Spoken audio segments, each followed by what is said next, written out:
मधुमेह मतलब होता है दोस्तों, क्या होता है डायबिटीज। क्या होता है डायबिटीज। डायबिटीज मतलब कहें तो आपका दोस्तों ये किसके कारण होता है, पैंक्रियाज जो होता है दोस्तों, पैंक्रियाज।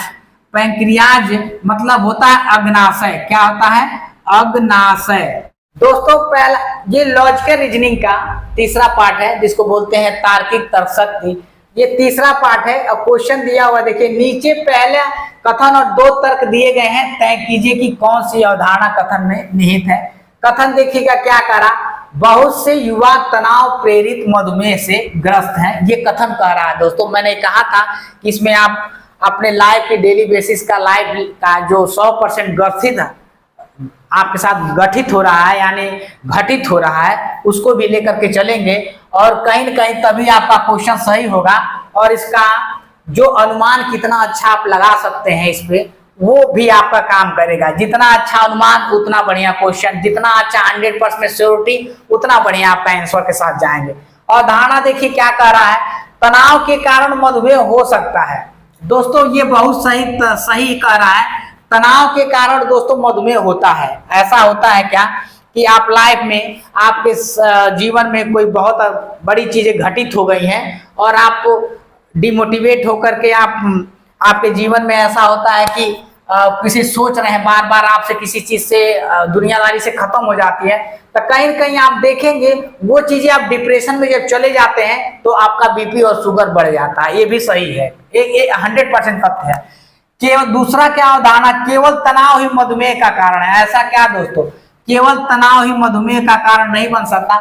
मधुमेह मतलब होता है दोस्तों क्या होता है डायबिटीज। क्या होता है डायबिटीज। डायबिटीज मतलब कहें तो आपका दोस्तों ये किसके कारण होता है, पैंक्रियाज जो होता है दोस्तों, पैंक्रियाज।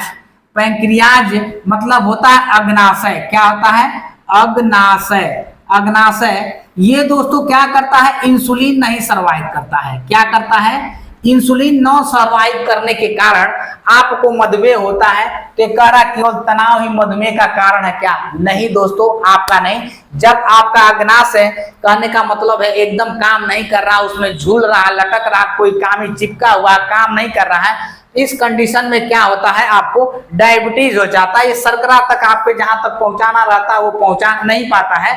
ये कहें तो आगे देखिए किस ऑप्शन के साथ जाएगा, पहला और दूसरा नहीं दोस्तों नहीं जाएगा, बी ऑप्शन केवल पहला निहित है। तो दोस्तों ऑप्शन अवधारणा पहला है, बी राइट हो जाएगा, बी के साथ चला जाएगा, सी गलत हो जाएगा, डी गलत हो जाएगा।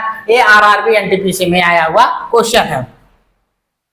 दोस्तों दूसरा क्वेश्चन है, आप देखेंगे कह रहा है भारत सरकार आयकर विभाग के लिए वर्ष 3 बार भर्ती प्रक्रिया का संचालन करने की योजना बना रही है। क्या कर रही है, भारत सरकार आयकर विभाग में इनकम टैक्स रिटर्न की बात कर रहा हूं, सेंट्रल गवर्नमेंट कह रहा है कि आयकर विभाग में अभी 3 बार भर्ती प्रक्रिया का मन बना रही है, यानी अभी निकालेगी, अभी निकाल नहीं रही है। ऐसे ही 2014 में भारत सरकार केंद्र सरकार में सेंट्रल गवर्नमेंट में मोदी जी आए थे। क्या आए थे, मोदी जी आए थे 2014 में आने से पहले और सभी देशवासियों से वादा किया था इन्होंने 2014 में जब हमारी सरकार बन जाएगी तो उसमें हम 2 करोड़ युवाओं को हम रोजगार देंगे। क्या करेंगे, 2 करोड़ युवाओं को रोजगार देंगे। वही कहते हैं कि अभी ये भी योजना बना रही है, मोदी सरकार ने भी योजना बनाई थी लेकिन वो कहीं न कहीं विफल रहे और बात करते हैं कि वो 2 लाख तक भी नौकरियां साल में नहीं दे पाए। और कहीं न कहीं आप देखेंगे कि वही भारत सरकार है जो आज विभाग में आयकर विभाग में वो कह रही है क्या कि योजना बना रही है। तो क्या बना रही है देखिए, धारणा पहला यह इसीलिए हो रहा है क्योंकि अधिक रिक्तियां हैं। तो क्यों नहीं, अगर साल में 3 बार निकल रही है यानी 4 महीने पे 4 बार है तो कहीं न कहीं अधिक रिक्तियां हैं तभी ये इसमें हो रहा है। तो ये कहीं न कहीं ये धारणा है आपका सही है। भारत सरकार आयकर क्षेत्र की सभी अनियमितताओं की जांच करना चाहती है, ऐसा क्या सॉरी भारत सरकार आयकर क्षेत्र में सभी अनियमितताओं का जांच करना चाहती है। ऐसा कुछ नहीं है दोस्तों, सिर्फ वह रिक्तियों को भरना चाहती है। तो आप देखेंगे इसमें क्या कर रही, ऑप्शन ए क्या कर रहा है, किसके ए और दो दोनों धारणा है अंतर्निहित है। नहीं दोस्तों, ये दोनों नहीं होगा, केवल धारणा पहला अंतर्निहित है, यानी यह इसीलिए हो रहा है क्योंकि अधिक रिक्तियां हैं। पहला वाला आपका बी के साथ चला जाएगा दोस्तों। बी, सी और डी आपका ऑटोमेटिकली दोस्तों ये गलत हो जाएगा, क्योंकि आप देखते हैं कि इस तरह का सवाल आपको आरआरबी एनटी ग्रुप डी में पूछा हुआ है। कभी किताबों से दोस्ती करके देखो, सारी दुनिया की बातें समझ में आने लगेंगी। जो मेहनत आज पसीना बनकर बहती है, वही कल सफलता की बारिश बनेगी। अगर आज की मेहनत दर्द देती है, अगर आज की मेहनत दर्द देती है, तो याद रखना कल यही मेहनत गर्व देगी।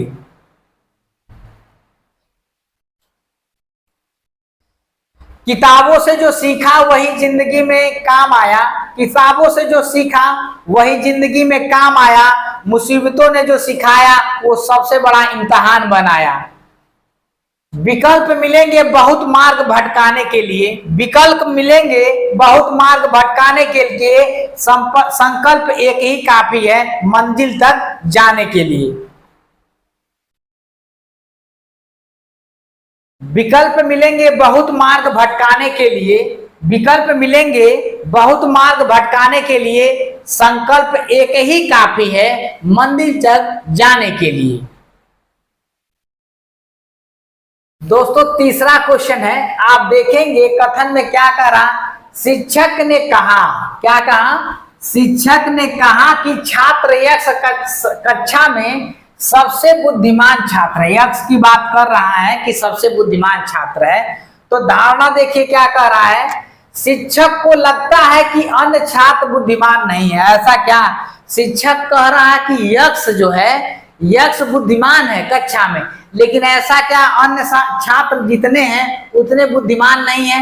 नहीं वाला चीज तो दोस्तों एकदम खटाक से गलत हो जाएगा। कह रहा है शिक्षक छात्र यक्ष को भावी शिक्षक के रूप में देखना चाहता है। अच्छा ये बताइए, क्लास में अगर 3-4 में पढ़ रहा है बच्चा, तो अभी पता नहीं कब शिक्षक बनेगा, और वो शिक्षक के रूप में कैसे देखेगा उसे, अभी तो वो सीख रहा है। तो कहीं ना कहीं दूसरा भी धारणा दोस्तों गलत हो जाएगा। शिक्षक ऐसे कैसे तय कर सकता है कि वो भावी शिक्षक बनेगा आगे चल करके? तो कहीं ना कहीं आप देखते हैं केवल धारणा पहला निहित है, नहीं दोस्तों, क्योंकि दोनों नहीं है। केवल धारणा दूसरा निहित है, ये भी नहीं है। पहला है दूसरा दोनों होगा क्या? सी भी गलत हो जाएगा। न तो पहला न ही दूसरा निहित है, ऑप्शन डी के साथ चला जाएगा दोस्तों। और इस तरह से क्वेश्चन आपका बनता चला जाता है आसानी से। अगर थोड़ा सा बुद्धिमानता दिखाएंगे तो आसानी से बन जाएगा दोस्तों। ये चौथा क्वेश्चन है, कथन देखिए क्या कह रहा है, एक सुंदर साड़ी भले ही महंगी हो बिक जाती है। कह रहा सुंदर भी है और महंगी भी है। अब देखिए दोस्तों इसमें क्या कह रहा है, धारणा क्या कह रहा है, कुछ साड़ियां दूसरों की तुलना में बेहतर हैं। कह रहा है कुछ साड़ियां दूसरों की तुलना में बेहतर है, लेकिन देखिए इसमें कथन है, इसका कुछ अता पता नहीं चल रहा है। कह रहा ज्यादातर साड़ियां महंगी होती हैं। ऐसा क्या कि ज्यादातर सभी लोग महंगे पहनने वाले होते हैं? ज्यादातर साड़ियां महंगी होती नहीं, सस्ती भी होती हैं, तो ये चीज नहीं होगा। लेकिन ये कह रहा कुछ साड़ियां दूसरों की तुलना में बेहतर होती है, मतलब अच्छी होती है। कोई एक अच्छी है तो कोई उससे भी अच्छी है, कोई उससे भी अच्छी होती है, इस तरह का होता है। तो कहीं ना कहीं आपको कथन है तो ये पहला आपका सही हो जाएगा और दूसरा जो है दोस्तों आपका गलत हो जाएगा। तो इसमें आप देखेंगे कि पहला नहीं आपका जाएगा, या तो पहला या फिर दूसरा अंतहित है, ये नहीं जाएगा। ये आपका बी ऑप्शन हो जाएगा, सी और डी आपका गलत हो जाएगा। बात करते हैं दोस्तों सुंदर साड़ी। सुंदर साड़ी मतलब आप देखे होंगे, अगर आप शादी हो गई हो तो बहुत दुखी होंगे, शादी नहीं हो गई हो तो आप खुश मत होइए, क्योंकि जब शादी होगी तो कहते हैं उसमें तो दहेज लेकर के आप, जैसे बीबी आती है तो उसमें सारा कपड़ा अपना ही रखेगी और कहेगी आपसे क्या कि उसमें पूरा कपड़ा अपना रखेगी, और आपका कपड़ा कहीं इधर उधर बक्से पे या हैंगर में टंगता रहेगा, और कहीं घर की अलमारी भी रहेगी तो उसमें भी अपना कपड़ा डालेगी और आपके कपड़े से मतलब नहीं रहेगा। तो कहीं ना कहीं आप बहुत खुश मत होइए।